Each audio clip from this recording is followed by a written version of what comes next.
بات کرنی پڑے گی، ان کا حل بھی ڈھونڈنا پڑے گا، کیا طریقہ کار اختیار کیا جائے؟ میری عرض تو پہلے بھی یہی تھی اور اب بھی یہی ہے کہ ہمیں اپنی ترجیحات کو درست کرنا پڑے گا، اور ہمیں بطور ریاست کے اور ریاستی جو اپریٹس ہے اس کو اس بات کا صحیح فیصلہ کرنے کی ضرورت ہے کہ اصل دشمن کون ہے۔ ان سے زیادہ دہشت گردی کی عدالتوں میں سینکڑوں کیس کس کے خلاف ہوئے ہیں؟ سیاسی مخالفین کے خلاف۔ میں نے آپ کو ابھی گنوایا کہ اور یہ سرخیاں کیا آ رہی ہیں کہ جی کون جا رہا ہے جے آئی ٹیز کے آگے ٹیررسٹ کے لبادے میں، اور ٹیررسٹ کو دکھائے طور پہ ان کے نام میں نے 2-4 لیے ہیں، مطلب بیرسٹر گوہر جا رہے ہیں جی، وہ سرخیاں ہیڈ لائنز آ رہی ہیں نیوز کے اندر، بیرسٹر گوہر جا رہے ہیں، رؤف حسن جا رہے ہیں، سلمان اکرم راجہ جا رہے ہیں، ان کے اوپر کہ جی پولیس اسٹیشن پہ اٹیک کیا تھا، سلمان اکرم راجہ کے اوپر کیس ہے، رینجرز کو قتل کرنے کی سازش کا حصہ ہے، سلمان اکرم راجہ کے اوپر کیس ہے۔ اب میں یہی عرض کر رہا ہوں نا کہ جب آپ کی پرائیورٹیز یہ ہوں اور پھر اصل دشمن سے آپ کا فوکس ہٹ کے سیاسی مخالفین کو کچلنے پہ جب ہو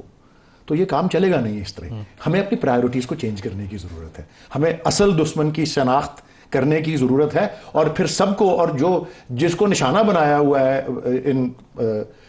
وہ انفرادی سطح پہ ہو یا اجتماعی سطح پہ ہو، اس کا توپوں کا رخ جو ہے وہ اصل دہشت گردوں کی طرف ہونا چاہیے، اور جن کو دشمن بنایا ہوا ہے ان کو اپنے ساتھ دوست بنا کے یہ کام کرنے کی ضرورت ہے۔ جو ہمارے سیکیورٹی والے ہیں بار بار کہتے ہیں کہ ان کی ساروں کی پناہ گاہیں افغانستان کے اندر ہیں، ایون بی ایل اے کی ساری پناہ گاہیں وہ افغانستان کے اندر ہیں، ٹی ٹی پی والے تو بیٹھے ہی سارے ادھر لوگ ہوئے۔ اب امریکی جب یہاں سے گئے ہیں تو کئی ہزار افغان ادھر آئے جنہوں نے امریکہ جانا تھا، وہ بھی اب ادھر بیٹھے ہوئے ہیں، اب ان کو کہا جا رہا ہے 1 اپریل سے واپس بھیجیں گے۔ ہم نے نیشنل لیول کے اوپر اس کے اوپر کوئی دماغ لڑایا، بیٹھ کے پارلیمان نے کوئی سوچ بنائی ہے کہ ہمیں کرنا کیا؟ اس سے پالیسی ہونی چاہیے، یہ پالیسی کوئی نہیں ہے ہماری، یہ نی جرک ریئیکشن سے نہیں مسئلہ حل ہوتا۔ یہ اب دیکھیے، یہ ہمارے پاس پتہ نہیں کوئی ایسے قابل اعتماد نمبرز بھی ہیں جس پہ ہم کہیں کہ اتنے اس وقت افغان یہاں بیٹھے ہیں، کس جگہ بیٹھے ہیں، کتنے کے پاس ہمارا وہ ایک کارڈ ہوتا ہے، وہ پاکستان اوریجن کارڈ ہے، کس کے پاس نہیں ہے۔ صرف یہ ہم جو ہے ایک جس کے دماغ میں جو بات آئی اب 1 اپریل اب 30 دسمبر، اس طرح نہیں ہوتا۔ آپ اس پر ایک پالیسی بنائیں۔ آپ سب کو دیکھیے، آج کل جو ہمارا جوائنٹ پارلیمان کا سیشن تھا اس میں کس بات پر تھوڑی سی جو حکومت سے آپ کو ہماری دوری نظر آئی، وہ کنالز کے ایشو پہ تھی، کیونکہ ٹیررزم سے اس کا کوئی سروکار نہیں۔ لیکن دیکھیے اس میں بھی یہی کہا گیا کہ آپ کنسنسس کیوں نہیں کرتے، آپ ایک کوئی فیصلہ کر کے کیوں سمجھتے ہیں کہ سب اس پہ جو ہے وہ۔ لیکن صدر صاحب کو اس میں کہنا چاہیے تھا، بلان کا یہ جو ہمارا بنو والا واقعہ ہو چکا تھا، کہ بنو والے واقعے کو سامنے رکھتے ہوئے یہاں نیشنل اپروچ کی ضرورت ہے۔ دیکھیے نیشنل اپروچ صدر صاحب نے تو خود بھگتا ہوا ہے۔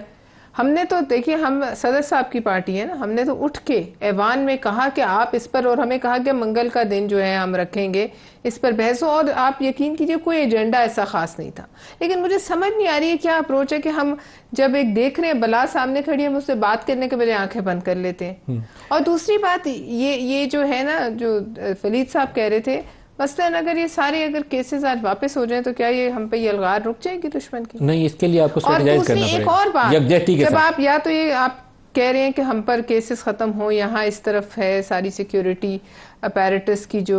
توجہ، تو آپ لوگ پھر ان سے کیوں انگیج کرنا چاہتے ہیں؟ پی ٹی آئی والوں کے اوپر نئے 780 کے مقدمے بنانا ترجیح نہیں ہونا چاہیے، بلکہ ان کو انگیج کر کے ان سے بات کرنا ترجیح T T P, B L A, ان جیسے دشمنوں کو ٹارگٹ کرنا اصل ترجیح ہونی چاہیے۔ ٹھیک ہے، ان کو وہ کام ہے نا، پھر آپ بھی ان کو انگیج مت کریں، آپ بھی ان سے سیاسی بات نہ کریں۔ خرم صاحب، آپ تجویز دیں۔ ایک تو آپ نے نیشنل سیکورٹی کمیٹی والی بات کر دی، لیکن یہ امریکی اسلحہ اور یہ جو افغان یہاں موجود ہیں اور بی ایل اے کی پناہ گاہیں، ان کے اوپر کیا کیا جائے؟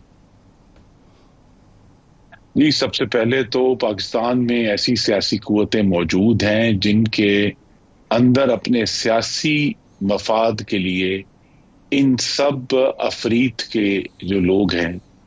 ہمدردی موجود ہے۔ کسی میں کوئی پشتون کے نام پہ ہمدردی موجود ہے، کہیں مذہب کے نام پہ ہمدردی موجود ہے، کہیں جو ہے وہ کہتے ہیں جی کہ یہ تو ہمارے بھائی ہیں، ہم یہ تو گمراہ ہیں، ہمیں ان کو اور صحیح رستے پر لانا چاہیے۔ تو اصل تو جو کلیئرٹی کے ساتھ، اسی لیے یہاں پارلیمان اور صوبائی اسمبلی دونوں کی ضرورت ہے کہ دونوں میں جہاں جہاں بھی یہ سمپتھائزرز بیٹھے ہیں ان دہشت گردوں کے، ان کو ایکسپوز کرنے کی اور ان کو کھل کر یہ کہنے کی ضرورت ہے. جس طرح بالآخر کل آپ کے ناظرین نے دیکھا ہوگا مولانا فضل الرحمان نے جا کے جب دارالعلوم حقانیہ میں جو گفتگو کی ہے وہ ایک